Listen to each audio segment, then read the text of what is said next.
Welcome to T shorts.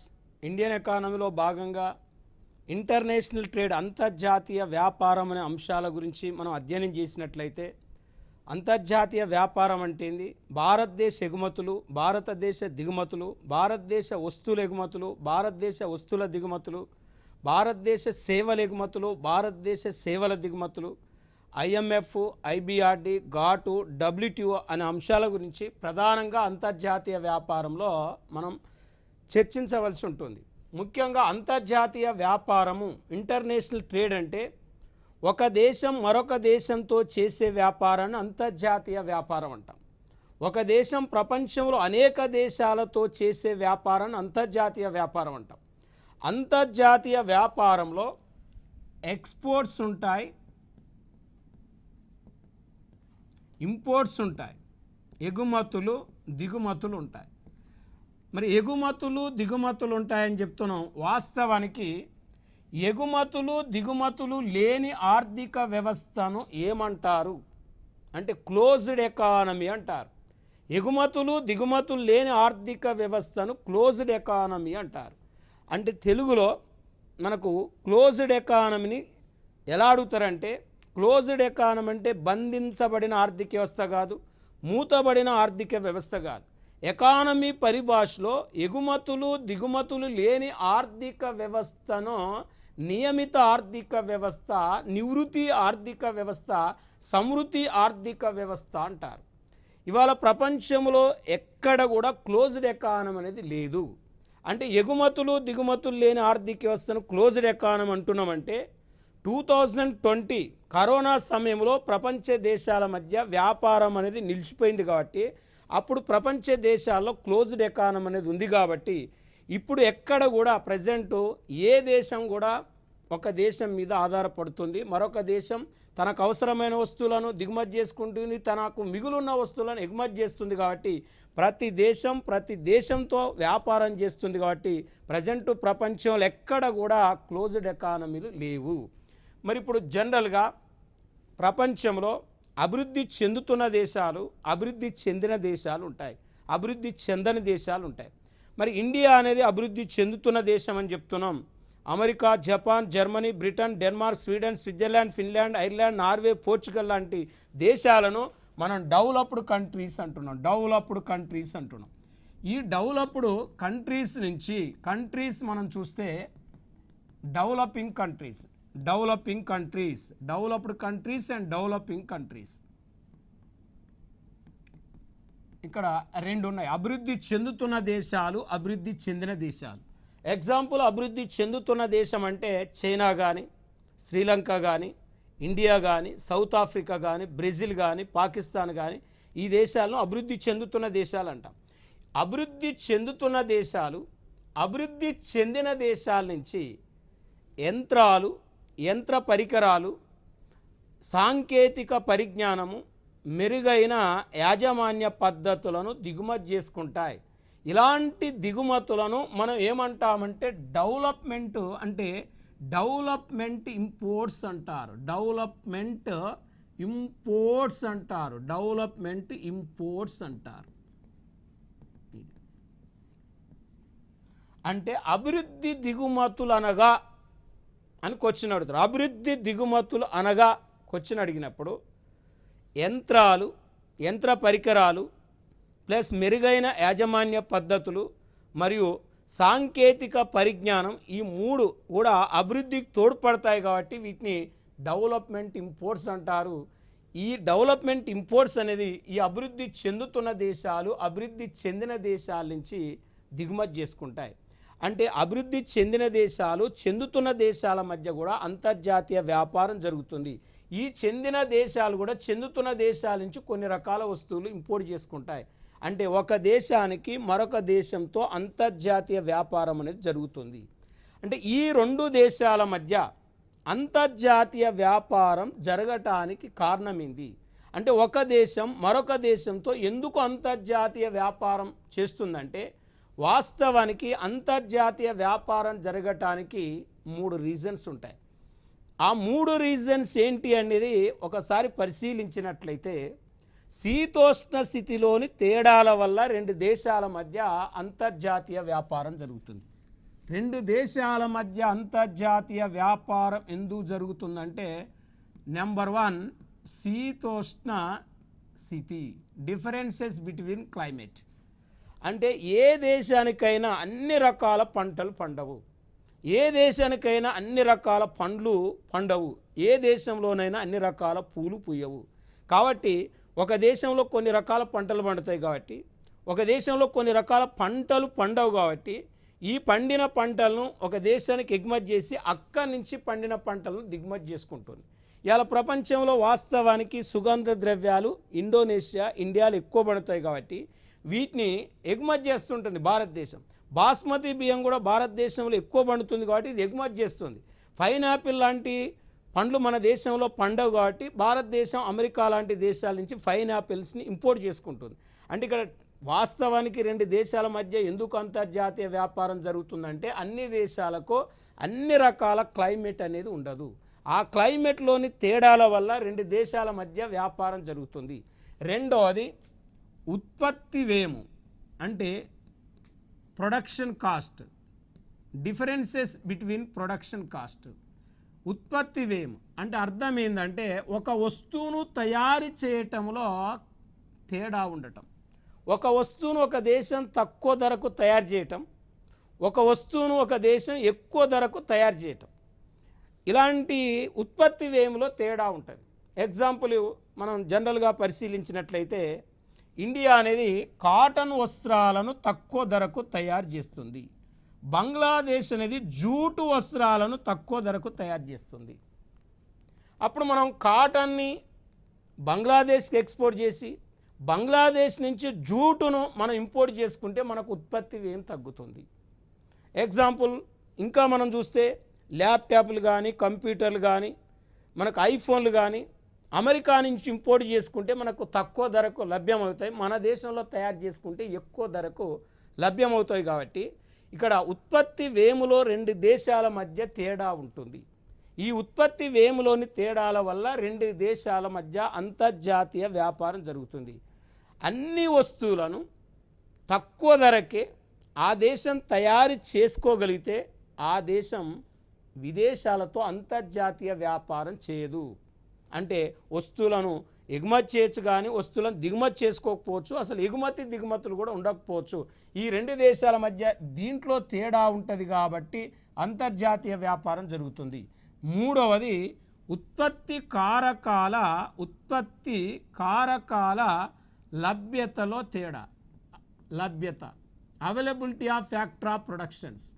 Availability of factor of productions అంటే ఉత్పత్తి కారకాల లభ్యతలో తేడా. అంటే ఇక్కడ ఉత్పత్తి కారకాలు 4 ఉంటాయి. 1 భూమి, 2 శ్రమ, 3 మూలధనం, 4 వ్యవస్థాపన. అంటే NLCO. అది ఏదైనా ఒక వస్తువును తయారు చేయాలంటే 4 ఉత్పత్తి కారకాలు ఉండాలి. మరి ఎగ్జాంపుల్ ఇప్పుడు పెన్ను తయారు చేయాలన్నా, కారు తయారు చేయాలన్నా, ఒక బైక్ తయారు చేయాలన్నా, ఏదైనా ఒక వస్తువుని మ్యానుఫ్యాక్చర్ చేయాలంటే ఫస్ట్ ల్యాండ్ ఉండాలి. తర్వాత ఇక్కడ లేబర్ అంటే ల్యాండ్ ఉండాలి, ప్లస్ ఒక పరిశ్రమ పెట్టడానికి ల్యాండ్ ఉండాలి, ఆ పరిశ్రమలో పనిచేయడానికి లేబర్ ఉండాలి, ఆ పరిశ్రమ పెట్టడానికి క్యాపిటల్ ఉండాలి, ఆ పరిశ్రమ పెట్టడానికి వ్యవస్థాపకుడు ఉండాలి. ఈ 4 ఉత్పత్తి కారకాలు లేదా ఉత్పాదకాలు అంట. ఉత్పత్తి కారకాలు ఉన్నప్పుడు మాత్రమే ఉత్పత్తి ఉంటుంది. ఉత్పత్తి అనేది ఉత్పత్తి కారకాల మీద ఆధారపడి ఉంటుంది. కాబట్టి ఏ దేశానికి కూడా అన్ని ఉత్పత్తి కారకాలు సమృద్ధిగా లేవు. ఎగ్జాంపుల్ ఇప్పుడు ఆస్ట్రేలియాని తీసుకుంటే ఆస్ట్రేలియాలో భూభాగం ఎక్కువ ఉంది, మూలధనం ఎక్కువ ఉంది, మంచి నైపుణ్యం గల వ్యవస్థాపన ఉంది, కానీ అక్కడ శ్రామికులు లేరు, శ్రామికుల కొరత ఉంది. మరి అమెరికాని తీసుకుంటే అమెరికాకు ల్యాండ్ ఉంది, క్యాపిటల్ ఉంది, ఆర్గనైజేషన్ ఉంది, అక్కడ లేబర్ లేదు. మరి భారతదేశాన్ని తీసుకుంటే లేబర్ పుష్కలంగా ఉంది, ఇక్కడ క్యాపిటల్ లేదు, మూలధనం లేదు. అంటే అమెరికాకు లేబర్ కావాలి, మనకు మూలధనం కావాలి. మరి అమెరికాకు శ్రమ కావాలి, మనకు పెట్టుబడి కావాలంటే మన శ్రమను వాళ్ళకిస్తే వాళ్ళ నుంచి మనం మూలధనం తీసుకోవచ్చు. కాబట్టి ఈ రెండు దేశాల మధ్య ఎందుకు అంతర్జాతీయ వ్యాపారం జరుగుతుంది అని చెప్పడానికి రీజన్ ఈ ఉత్పత్తి కారకాల లభ్యతలోని తేడాల వల్ల అంతర్జాతీయ వ్యాపారం అనేది జరుగుతుంది.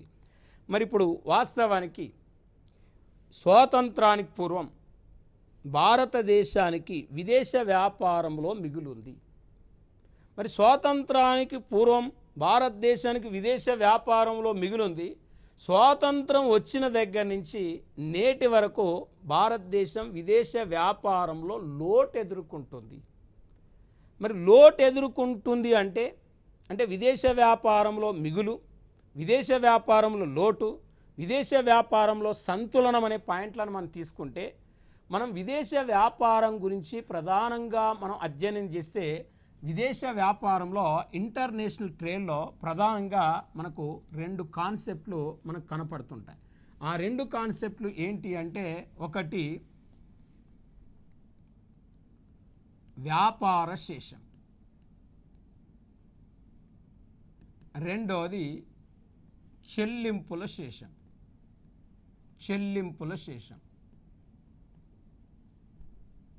అంటే దీన్ని బ్యాలెన్స్ ఆఫ్ ట్రేడ్ అంటాం. బ్యాలెన్స్ ఆఫ్ ట్రేడ్ అంటాం. దీన్ని బ్యాలెన్స్ ఆఫ్ పేమెంట్ అంటాం. బ్యాలెన్స్ ఆఫ్ పేమెంట్ అంటాం. బ్యాలెన్స్ ఆఫ్ పేమెంట్ అంటే ఇక్కడ చూడండి, balance of trade, balance of payment అంటే విదేశ వ్యాపారంలో ప్రధానంగా మనకు రెండు కాన్సెప్ట్లు కనపడతాయండి. మరి balance of trade, balance of payment తీసుకుంటే వ్యాపార శేషము, చెల్లింపుల శేషం అంటే వ్యాపార శేషము, చెల్లింపుల శేషం అంటే వాస్తవానికి వ్యాపార శేషం అంటే దేన్ని మనం వ్యాపార శేషం అంటే వస్తు ఎగుమతికి వస్తు దిగుమతులకు మధ్య గల తేడాను వ్యాపార శేషం అంటారు. వస్తు ఎగుమతి విలువ, వస్తు దిగుమతి విలువకు మధ్య గల తేడాను మనం ఏమంటామంటే వ్యాపార శేషం అంటామండి. అంటే చూడండి, వస్తు ఎగుమతి విలువకు వస్తు దిగుమతి విలువకు మధ్య గల తేడాను వ్యాపార శేషం అంటున్నామంటే వ్యాపార శేషంలో వస్తువులు మాత్రమే ఉంటాయి కానీ సేవలు ఉండవు. అంటే వస్తువులు అనగా దృశ్యాంశాలు మాత్రమే ఉంటాయి కానీ అదృశ్య అంశాలు ఉండవు. వస్తువు కంటికి కనిపిస్తుంది కాబట్టి దాన్ని దృశ్యాంశం అంటాం. సేవ కంటికి కనిపించదు కాబట్టి దాన్ని అదృశ్య అంశం అంటాం. మరి ఇక్కడ వాస్తవానికి వస్తు ఎగుమతి విలువకు వస్తు దిగుమతి విలువకు మధ్య గల తేడాని వ్యాపార శేషం అన్నామంటే మరి వస్తు ఎగుమతి విలువ కంటే వస్తు దిగుమతి విలువ తక్కువ ఉంటే అంటే వస్తువుల ఎగుమతులు ఎక్కువ ఉండి వస్తువుల దిగుమతులు తక్కువ ఉంటే దాన్ని అనుకూల వ్యాపార శేషము అంటారు. ఫేవరబుల్ ఇంటర్నేషనల్ ట్రేడ్ అంటారు. అంటే ఎగుమతుల విలువ ఎక్కువ ఉండాలి, దిగుమతుల విలువ తక్కువ ఉండాలి. దిగుమతుల కంటే ఎగుమతులు ఎక్కువ ఉంటే అనుకూల వ్యాపార శేషం అంటాం. మరి ఎగుమతుల కంటే దిగుమతులు ఎక్కువ ఉంటే దాన్ని ప్రతికూల వ్యాపార శేషం అంటాం. ప్రతికూల వ్యాపార శేషం అంటాం. మరి ఎగుమతి దిగుమతులు సమానంగా ఉన్నట్లయితే దాన్ని సంతులన వ్యాపార శేషము అంటారు. చూడండి, మరి మనం బిట్ ఎలా అడుగుతాడు, అనుకూల వ్యాపార శేషాన్ని ఏ విధంగా సాధించవచ్చు అంటాడు. మరి అనుకూల వ్యాపార శేషాన్ని ఏ విధంగా సాధించవచ్చు అన్నప్పుడు నెంబర్ 1 పాయింట్ మనం తీసుకుంటే ఎగుమతులను పెంచటం ద్వారా అనుకూల వ్యాపార శేషాన్ని సాధించవచ్చు. నెంబర్ 2 దిగుమతులను తగ్గించడం ద్వారా అనుకూల వ్యాపార శేషాన్ని సాధించవచ్చు. మరి ఎగుమతులు పెంచి దిగుమతులు తగ్గించినప్పుడు మనకు అనుకూల వ్యాపార శేషం ఉంటుందంటే అనుకూల వ్యాపార శేషం ఉంటుందని చెప్తున్నాం. మరి ఎట్లా ఎగుమతులు పెంచుతాం, ఎట్లా దిగుమతులు తగ్గిస్తామంటే ఏ వస్తువులైతే మన దేశం నుండి ప్రపంచ దేశాలకు ఎగుమతి చేస్తామో ఆ ఎగుమతి చేసే వస్తువుల మీద మనం సుంకాలు తగ్గించినప్పుడు మన దేశ వస్తువులు విదేశ మార్కెట్లో చౌకగా ఉన్నప్పుడు మన వస్తువులు విదేశాల్లో ఎక్కువగా అమ్ముడు పోవటం వల్ల మన ఎక్స్పోర్ట్స్ పెరుగుతాయి.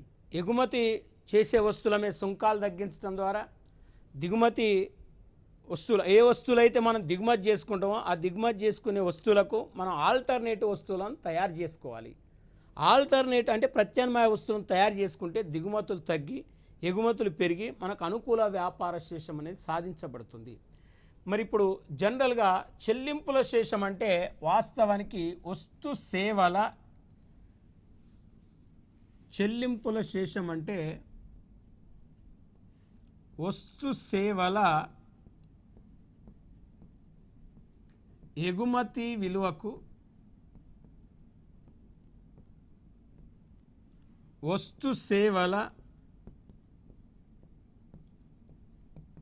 దిగుమతి విలువకు మధ్య గల తేడాను చెల్లింపుల శేషం అంటాం, బ్యాలెన్స్ ఆఫ్ పేమెంట్ అంటాం. అంటే చెల్లింపుల శేషంలో మనకు వస్తువులు ఉంటాయి, సేవలు ఉంటాయి. అంటే వస్తువులు ఉంటాయి, సేవలు ఉంటాయి. అంటే దృశ్యాంశాలు ఉంటాయి, అదృశ్యాంశాలు ఉంటాయి. రెండు ప్రధానంగా కనపడతాయి. దృశ్యాంశాలు అదృశ్యాంశాలు ప్రధానంగా రెండు కనపడతాయి. అయితే ఇక్కడ మనకు వ్యాపార శేషం కూడా చెల్లింపుల శేషంలో భాగం. ఎందుకంటే ఇక్కడ వస్తువులు సేవలు రెండు ఉన్నాయి, ఇక్కడ కేవలం వస్తువులు మాత్రమే ఉన్నాయి.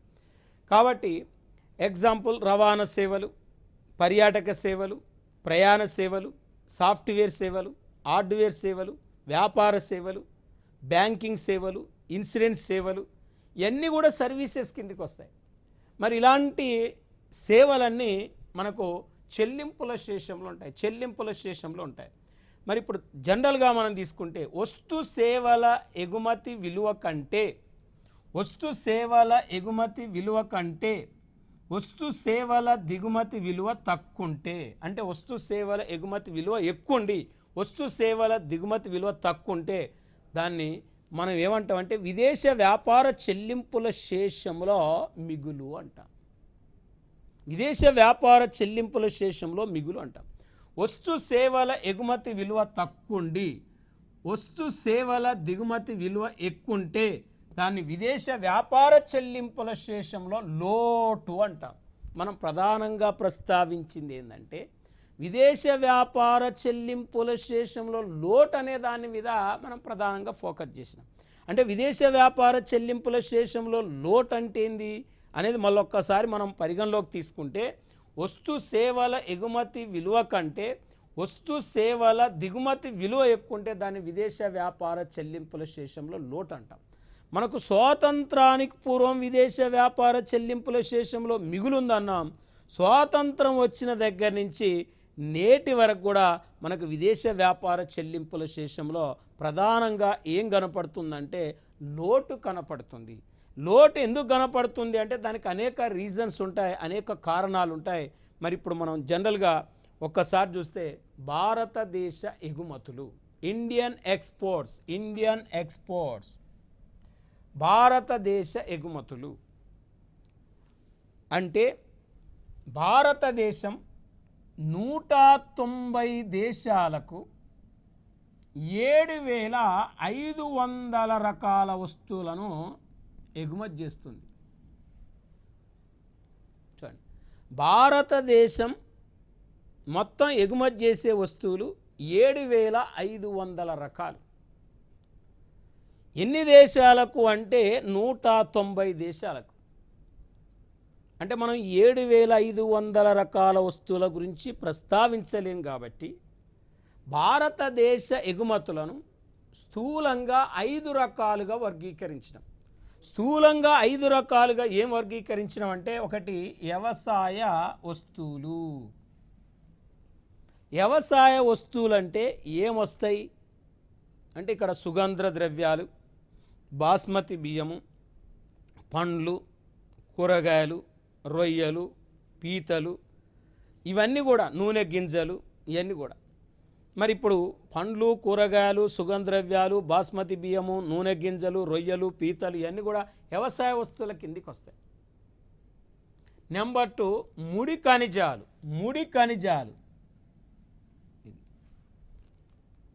అంటే మైకా కానీ, మాంగనీస్ కానీ, ఇనుము కానీ, బాక్సైట్ కానీ, అల్యూమినియం కానీ, రకరకాల మనకు భూమిలో దొరికే రా మెటీరియల్ అంతా కూడా ముడి ఖనిజాలు మొత్తం కూడా మనం ఇక్కడ ఎగుమతి చేస్తాం. అది ముడి ఖనిజాలు అంటాం. మూడోది పారిశ్రామిక ఉత్పత్తులు. ఇండస్ట్రియల్ ప్రొడక్ట్స్ అంటే ఏమొస్తాయి? ఇంజనీరింగ్ ఉత్పత్తులు వస్తాయి, పెట్రోలియం ఉత్పత్తులు వస్తాయి. పెట్రోలియం ఉత్పత్తులు, petroleum products, not petrol, petroleum products, engineering ఉత్పత్తులు, వస్త్రాలు, దుస్తులు. చూడండి, వస్త్రాలు, దుస్తులు, తర్వాత రాళ్ళు, ఆభరణాలు, చేనేత వస్తువులు, చేతి ఉత్పత్తులు, ఎలక్ట్రానిక్ వస్తువులు, రవాణా పరికరాలు, ఇలాంటి మనం చూస్తే పారిశ్రామిక ఉత్పత్తుల కిందకి వస్తాయి. ఇక ఖనిజ నూనెలు అంటే బొగ్గు కానీ, పెట్రోల్ కానీ, ఆయిల్ కానీ, ఇలాంటి వాటిని ఖనిజ నూనెలు, మినరల్ ఆయిల్స్ అంటాం.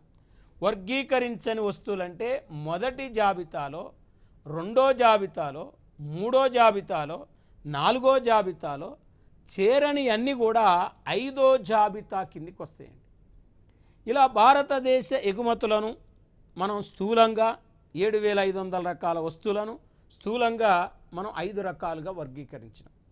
అయితే మనకు అడిగిన బిట్టును బట్టి, ఇచ్చిన 4 ఆప్షన్లు బట్టి ఆన్సర్ అనేది మనం ఎలా చెయ్యాలి అనేది తీసుకుంటే, ఇలా 2022 ప్రకారం 2022 భారత ఆర్థిక సర్వే, ఇండియన్ ఎకనామిక్ సర్వే ప్రకారం ప్రపంచంలో అత్యధికంగా వస్తువులను ఎగుమతి చేసే దేశాల్లో భారతదేశానికి వచ్చిన ర్యాంకు 18th ప్లేస్. భారతదేశానికి వచ్చిన ర్యాంక్ 18th ప్లేస్ అని చెప్తున్నాం. అంటే మనకంటే అత్యధికంగా వస్తువులను ఎగుమతి చేసే దేశాలు 17 ఉంటే మనం 18వ ప్లేస్లో ఉన్నామంటే, 18వ ప్లేస్లో ఉన్నామంటే చూడండి. మరి ఇప్పుడు క్వశ్చన్ ఇలా అడిగాడు, భారతదేశ ఎగుమతుల్లో ప్రథమ స్థానం ఏందన్నాడు. అంటే ఈ మనకు 7,500 రకాల వస్తువుల మీద అడగొచ్చు, లేకపోతే ఇలా ఉమ్మడి మీద కూడా అడగొచ్చు. ఇలా ఉమ్మడి మీద అడిగినప్పుడు యాజ్ పర్ 2023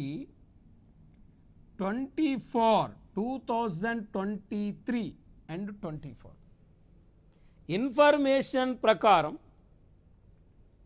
భారతదేశ ఎగుమతుల్లో ప్రథమ స్థానం ఏంటిది అని అడిగినప్పుడు మనం ఇక్కడ ఫస్ట్ ఆప్షనల్ ఇది ఇచ్చిండు, 2 ఆప్షనల్ ఇది ఇచ్చిండు, 3 ఆప్షనల్ ఇది ఇచ్చిండు, 4 ఆప్షనల్ ఇది ఇచ్చిండు. ఇలా అడిగిన 2023-24 ప్రకారం భారతదేశ ఎగుమతుల్లో ప్రథమ స్థానము అని అడిగాను. మరి భారతదేశ ఎగుమతుల్లో ప్రథమ స్థానం అన్నప్పుడు ఈ 4 ఆప్షన్లు ఇస్తే, వ్యవసాయ వస్తువులు ఆప్షనల్ ఇచ్చి, ముడి ఖనిజాల ఆప్షన్లు ఇచ్చి, పారిశ్రామిక ఉత్పత్తులు ఆన్సర్ ఇచ్చి, ఖనిజ నూనెలు ఆన్సర్ ఇచ్చినప్పుడు మనం ఆన్సర్గా ఏం దిద్దాలి అంటే ఇక్కడ పారిశ్రామిక ఉత్పత్తులు అనేది ఆన్సర్ చేయాలి. పారిశ్రామిక ఉత్పత్తులు అనే దాన్ని ఆన్సర్ తీసుకోవాలి. మరి పారిశ్రామిక ఉత్పత్తులు అనే దాన్ని మనం ఆన్సర్గా ఫైండ్ అవుట్ చేస్తున్నాం, ఆన్సర్గా తీసుకోవాలని చెప్తున్నా. నెక్స్ట్ మనకు మేజర్గా మనం స్టడీ చేస్తే, అధ్యయనం చేస్తే, ఇలా కాకుండా భారతదేశ 2023-24 ప్రకారం భారతదేశ ఎగుమతుల్లో ప్రథమ స్థానం ఏంది అన్నాడు. ప్రథమ స్థానం ఏంది అన్నాడు. మరి భారతదేశ ఎగుమతుల్లో ప్రథమ స్థానం ఏంది 2023-24 ప్రకారం అని అడిగినప్పుడు ఇక్కడ మనకు మేజర్గా ఫస్ట్ పెట్రోలియం, ఇక్కడ పెట్రోలియం ప్రోడక్ట్సే మనకు మేజర్గా ఫస్ట్ ప్లేస్లో ఉన్నాయి. ఇక్కడ గుర్తుపెట్టుకోవాల్సింది పెట్రోలియం ప్రోడక్ట్స్ అన్నాం. అక్కడ తెలుగులో పెట్రోలియం ఉత్పత్తులు, ఇంగ్లీష్లో పెట్రోలియం ప్రోడక్ట్స్, నాట్ పెట్రోల్. మనం పెట్రోల్ను ఎక్కువగా ఇంపోర్ట్ చేసుకుంటాం. ఆ ఇంపోర్ట్ చేసుకున్న తర్వాత పెట్రోలియంని ఏం చేస్తామంటే మ్యానుఫ్యాక్చరింగ్ చేస్తాం. ఇంజన్ ఆయిల్ లాంటి, లూబ్రికేట్స్ వంటి మ్యానుఫ్యాక్చర్ చేసి వాటిని ఏం చేస్తామంటే ప్రపంచ దేశాలకు ఎక్కువగా ఎగుమతి చేస్తాం. అంటే పెట్రోలియం ప్రోడక్ట్ అంటే తయారైనవి అని అర్థం. అక్కడ ఇప్పుడు క్యాస్టర్ ఆయిల్ కావచ్చు, ఇట్లా ఆయిల్, ఇంజన్ ఆయిల్, రకరకాల ఇంజన్ ఆయిల్ ఉంటాయి. అలాంటి ఆయిల్ అన్నీ కూడా మనం మ్యానుఫ్యాక్చర్ చేసి లీటర్ డబ్బాలు, 10 లీటర్లు, 2 లీటర్లు, 5 లీటర్లు టిన్స్ మనం ప్రపంచ దేశాలకు ఎక్స్పోర్ట్ చేస్తామండి. అంటే దాని పెట్రోలియం ప్రోడక్ట్స్ అన్నాం. దాదాపు భారతదేశ ఎగుమతులో మేజర్గా 45% మనకు పెట్రోలియం ఎక్స్పోర్ట్స్ ఉన్నాయి. తర్వాత ఇంజనీరింగ్ ఉత్పత్తులు అంటే చిన్న చిన్న స్పేర్ పార్ట్స్, ఇంజనీరింగ్ ఉత్పత్తులు భారతదేశ వాస్తవానికి ఎగుమతుల్లో ఇవి రెండో ప్లేస్ ఉన్నాయి. మరి ఇంజనీరింగ్ ఉత్పత్తులు అంటే చిన్న చిన్న స్పేర్ పార్ట్స్ అంటాం, రకరకాల వాటిలో వాడే వాటిని మనం ఇంజనీరింగ్ ఉత్పత్తులు అంటాం. మన దేశంలో దాదాపు మొత్తం ఎక్స్పోర్ట్స్లో 100%లో 10.98% మనం ఇంజనీరింగ్ ఉత్పత్తులను ఎక్స్పోర్ట్ చేస్తున్నాం ప్రపంచ దేశాలకు. మూడోది చూస్తే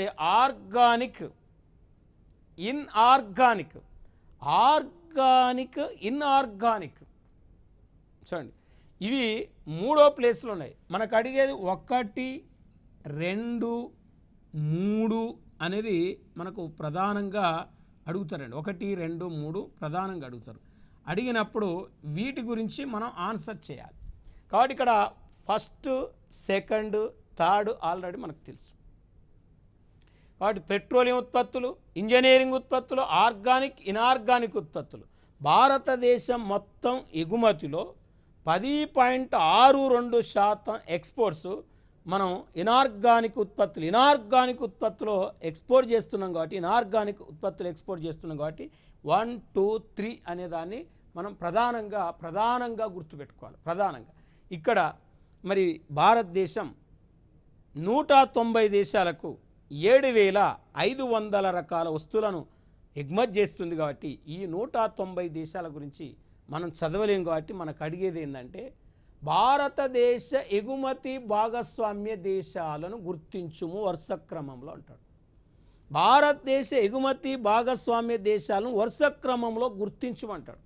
which is the following main export partner in India according to 2023-24 అంటాడు.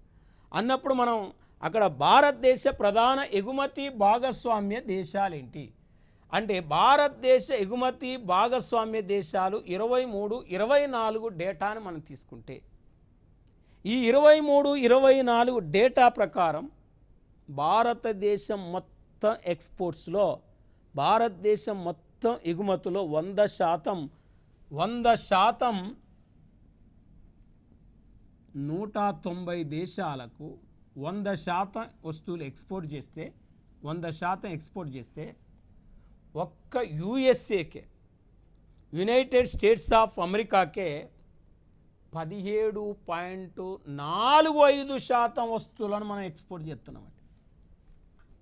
అంటే చూడండి 100%లో 17.45% వస్తువులు ఎక్స్పోర్ట్ చేస్తున్నామంటే మేజర్ ఎక్స్పోర్ట్స్ అమెరికాకున్న ఇండియా నుంచి.